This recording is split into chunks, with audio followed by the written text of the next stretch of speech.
Jadi seperti mana yang saya katakan kepada tuan-tuan semua, malam ini saya nak menjawab satu kenyataan yang memilukan, yang agak pedih bagi kita mendengarnya.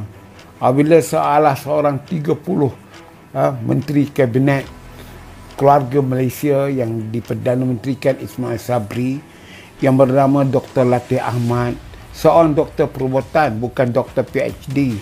Sebagai seorang doktor perubatan, tentulah dia belajar psikologi, dia belajar menjiwai pesakitnya. Kalau penyakitnya sakit, bakal nak mati pun, seorang doktor tidak akan berkata, pakcik, saya nampak tak ada ikhtiar kami, pakcik pun nak mati dah, ataupun nak mampus dah. Doktor tak akan cakap begini. Kalau doktor rasa tak mampu dah tahu ikhtiar dah tak berlaku, doktor panggil ibu bapa, keluarga, adik-beradik, penjaga si pesakit, baliklah ke rumah, bawa dia ke rumah, bacakanlah doa, bacalah Yasin. Maknanya itu seorang doktor yang agak profesional, yang tak mau memperkecilkan hati pesakit dan keluarga pesakit. Tetapi kita di Malaysia secara berdepan, kita dikatakan oleh seorang menteri ini yang bernama Dr. Latif Ahmad ini, Narma tidak terlibat di dalam pengurusan banjir, kerja menyelamat. Kita hanya sekadar memberikan peruntukan bagi pampasan. Jadi kita pun tak jelas pampasan apa yang Narma nak bagi. Kalau rumah pakcik di Hulu Langat tu dah terbang tu, everywhere you know, dah pun dah condong, boleh ke Narma bagi sikit, kononnya 50,000 untuk memulihkan rumah dia. Rumah makcik yang umur 70 tahun yang hilang sekelip mata tu, Narma bagi 70,000, banner balik semula rumah di situ. Itu adalah satu langkah yang baik dan kita puji. Tetapi dengan ayat Allah kita ni, derma tak jaga tindakan operasi. Dan hari ini dia berkata pula dengan sombongnya dan angkuh, saya sedia letak jawatan. Saya tak tahulah. Pada saya, mengambil tanggungjawab itu memang perlu bagi seorang menteri. Dan jika ambil tanggungjawab, langkah yang baik, yang terbaik ialah meletakkan jawatan. Apabila kita meletakkan jawatan sebagai mengambil tanggungjawab, sebenarnya kita keluar daripada menanggung dosa, makan gaji buta. Jadi itu kalau benarlah Dr. Latif ini, kita harap dalam minggu depan dia akan menghantar surat kepada Yang di-Pertuan Agong melalui Perdana Menteri untuk meletakkan jawatannya. 50,000 sebulan dia dapat. Sekarang Dr. Latif Ahmad dimaki hamun oleh berjuta rakyat. Kalau saya sendiri dulu hanya seorang kerani, pegawai saya asyik nak marah saya, nak maki saya, gaji tak berapa banyak pun.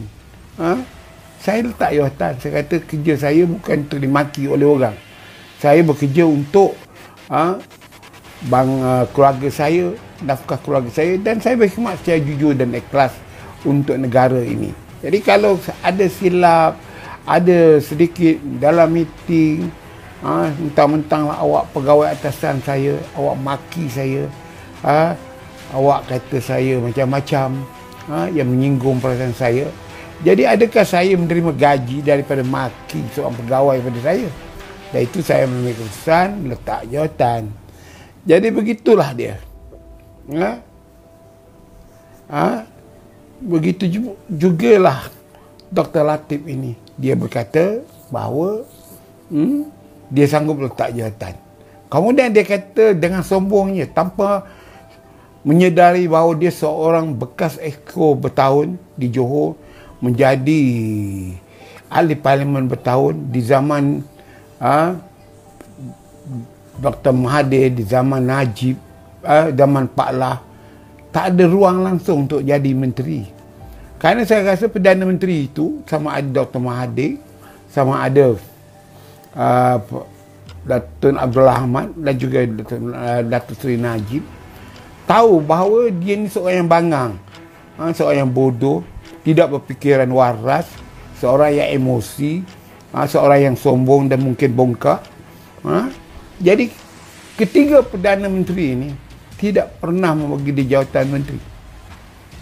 Sehinggalah dia jadi katak, lompat, mengkhianati parti dia yang membesarkan dia dalam karier politik, memberi kelebihan rezeki kepadanya gelaran yang berhormat, tinggalkan terkonteng-konteng parti dia yang bernama UMNO itu, yang sekian lama dia bercakap soal perjuangan, masuk parti PBM, dan waktu kerajaan Maya Yassin dia dilantik jadi menteri pembangunan luar bandar.